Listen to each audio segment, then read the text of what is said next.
একটা গ্রামের মোড়ল বদনা হাতে করে সকালবেলা ফজর আগে তো মাঠে পায়খানা করার সিস্টেম ছিল নাকি, এখন তো সবার বাড়িতে বাথরুম টাথরুম হয়ে গেছে, কিন্তু তখন ভাই মাঠে যেতে হতো বাসের তলে বা দূরে মাঠে ঘাটে। তো করেছে কি গ্রামের ওই 4 লাখ লোকটা করেছে কি একটা বদনা হাতে করে পায়খানা করতে চলে যাচ্ছে মাঠে ভোরের টাইমে। আর একটা বাঘ আর বাঘ নিয়ে আসে আবার দু পাঞ্জরে দুটা খাড়ো, একটা আগা দিকে একটা পাছা দিকে। দেখে তো আর পায়খানা চমকে গে ওরে হয়ে গেছে। এক আগা দিকে বাঘ, ঘুরে পাছা দিকে দেখছে পালাবো, ঘুরে তো পাছা দিকে একটা বাঘ পুজো হয়ে গেছে, কোন মনে পালাবো। তো বাঘ বলছে ভাই চিন্তা করিও না, তোমাকে খাইতে আসিনি, তুমি ডরেছো কেন? তো কিনে যে ভাই তোমরা দুধ গেছে দুজনা খাড়িয়ে গেছো, তো দেখে ভয় লাগবে না? বলছে ভাই তোমাকে খাইতে আসিনি, হারকে দুজনাতে একটু ঝগড়া হয়ে গেছে, আর স্ত্রী পুরুষে তো স্বামী স্ত্রীতে ঝগড়া হয়ে গেছে, তো ঝগড়াটা মিটেবে লেগে তোমার কাছে এসেছি। তোমরা আদম জাত 4 লাখ মানুষ, দুপাইয়া জানোয়ার, তো তোমরা দুপাইয়া মানুষ, তোমার কাছে ফাইসালাটা লিবো ভাই, ওই লেগে এসেছি। বাঘ বলছে আর বাঘ নেই দুজনে। তো বলছে কি বললে একটা বনশিল এসছে, বনশিল এসে বলছে এটা এটা কি ভাই, এটা বনশি না টনসি? বাঘ বলছে এটা বনশি, আর ওর স্ত্রী বলছে এটা টনসি। তো এটা কি জিনিস ভাই, তোমাকে ফাইসালা দিতে হবে, কি এটা? তো লোকটা খুব চালাক, ই বলছে যে বাঘ যদি বনশি বলি তো বাঘ নিয়ে খাবে, টনসি বলি তো বাঘ খাবে, যে হাটটা হলো না দেখে খাই দিয়ে কি করবো, মেরে দেবে, কামড় শেষ করে দেবে। তো লোকটা খুব চালাক, ই তখন বুদ্ধি করে কি বলছে জানেন? বলছে এটা বনশিও লয় আর এটা টনসিও লয়, এখানটা সোজা লহা ছিল, হাতুড়ের যখন উপরে গুতান পড়েছে তখন টেড়া হয়ে গেছে, বুঝলেন? মানে সোজা লহা ছিল, ওর উপরে যখন গুতান পড়েছে কিনা তখন টেড়া হয়ে গেছে। তখন বাঘ কয়েছে হাটটাও হলো না রে।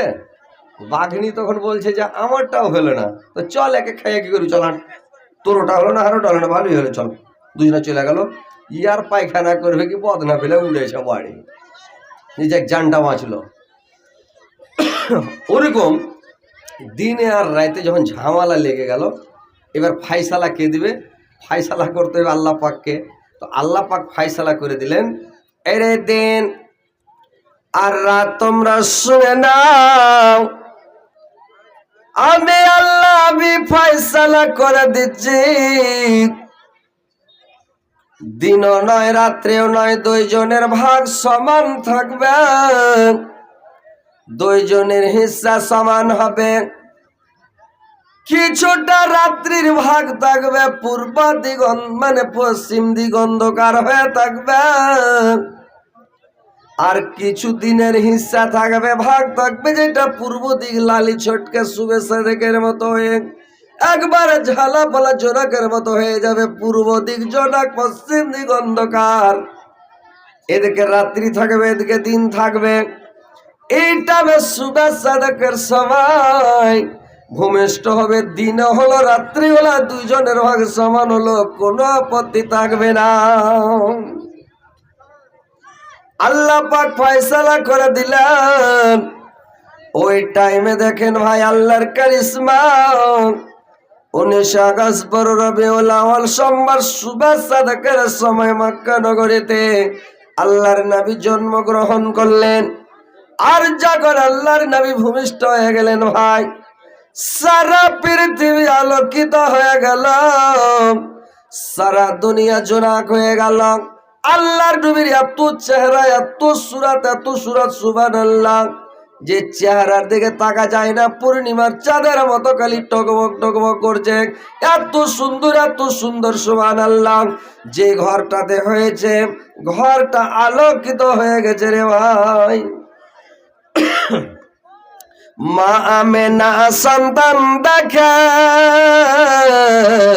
লাগায় তারে চোখে মুখে, মা আমেনা সন্তান দেখে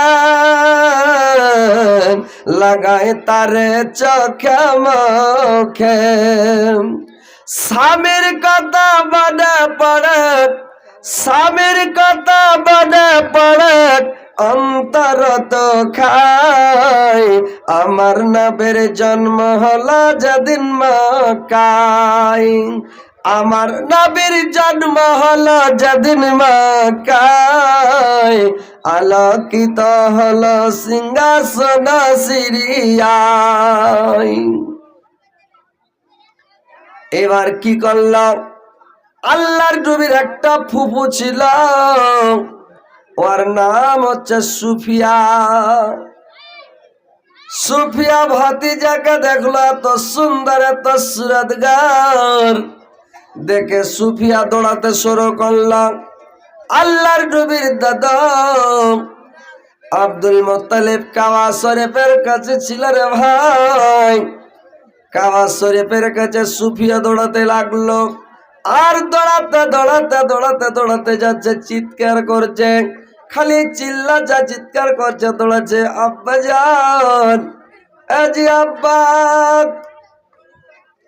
আব্দুল মুত্তালিব ঘর থেকে ভাবলো আমার বেটি সুফিয়ার আওয়াজ, কি ব্যাপার, আমার বেটি এত শুভেচ্ছা দেখার সময় অন্ধকার হয়ে আছে, অন্ধকারে কেন চিৎকার করতে করতে আসছে?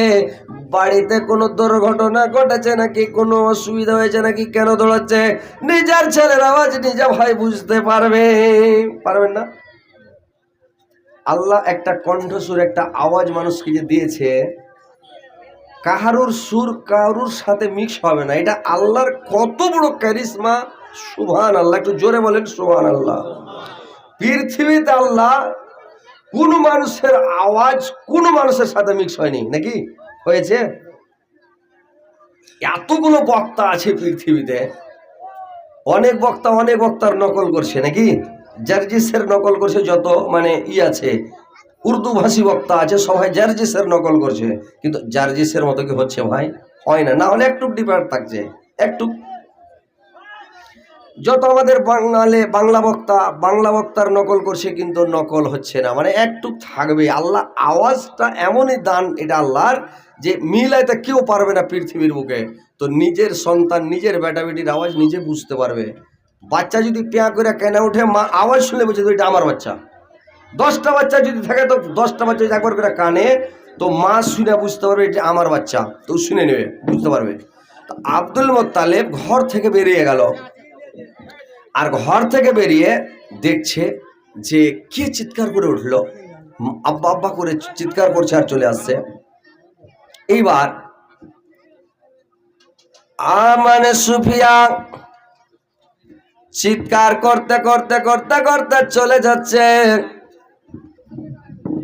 এবার আব্দুল মুত্তালিব ঘর থেকে বের হয়ে বলছে, কি হয়েছে রে মা, তুমি কেন চিৎকার করছো রে মা, কি হয়েছে মা বলো? সুফিয়া বলল, আব্বা, আমার বাড়িতে আমার ছোট দাদা আব্দুল্লাহর বেটা হয়েছে, এত সুন্দর এত সুরাতগার এত চেহারা যে বলার শেষ নাই। পূর্ণিমার চাঁদের মতো খালি টকবাক টকবাক করছে, চেহারা দেখে একেবারে চেহারা ঝলকিছে।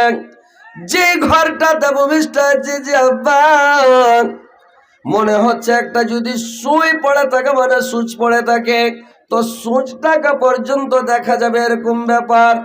এমনকি যদি সূচের ছিদ্রতে সুতা ফাঁসানোর দরকার হয়, তো সুতা ফাঁসা যাবে, মানে এরকম অবস্থা দেখলাম। এত সুন্দর ছেলে দেখে আমি দৌড়তে দৌড়তে আসলাম আপনাকে খবর দিতে। আব্দুল মুত্তালিব বলল, ঠিক বলেছে রে মা, আজকে আমি শুভেচ্ছা দেখার সময় দেখলাম,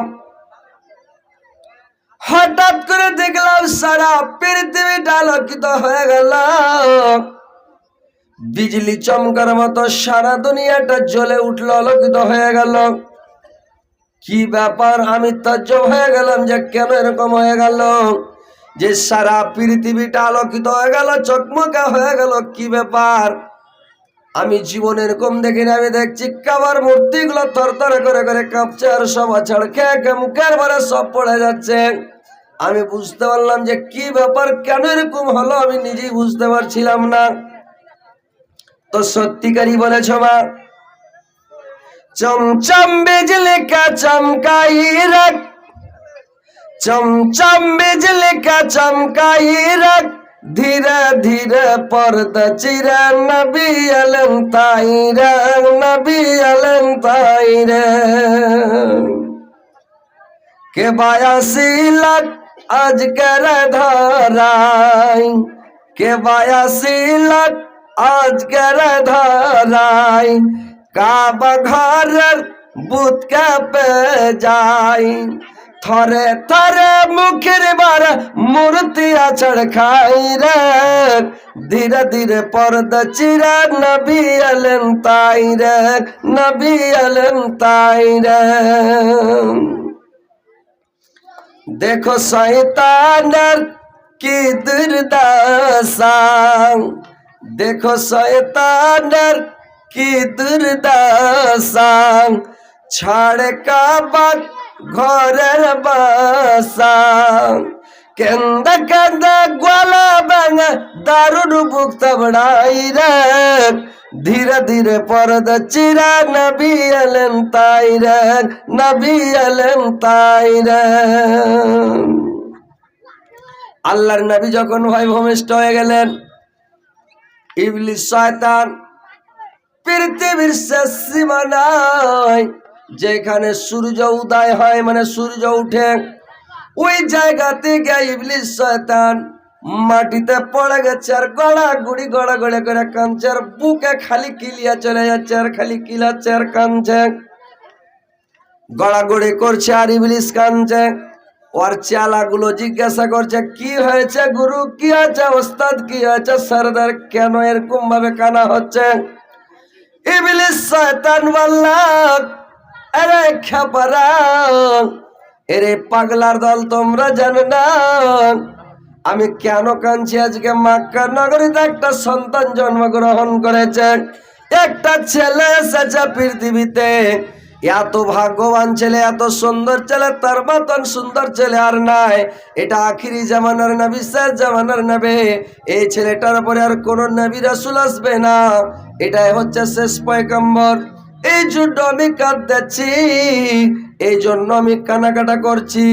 এর উম্মতের মধ্যে অনেক আলেমুল হবে, মুলবি মাওলানা হবে, এদেরকে কি করে আমি মানে কি করে ভটকাবো আর পটকাবো? এদেরকে পটকানো খুবই মুশকিল, খুব চিন্তা। ওর চেলাগুলো বলছে ইবলিস শয়তানের যে চিন্তা করতে হবে না, কেন এত কাঁদছ? এর উম্মতের মধ্যে যদি আলেম এলামাক্কা হয় তো প্রত্যেক মানুষের পিছনে একটা করে কিন্তু শয়তান আছে, মানে ভুল হওয়ার জন্য, অন্যায় করার জন্য, খারাপ কাজ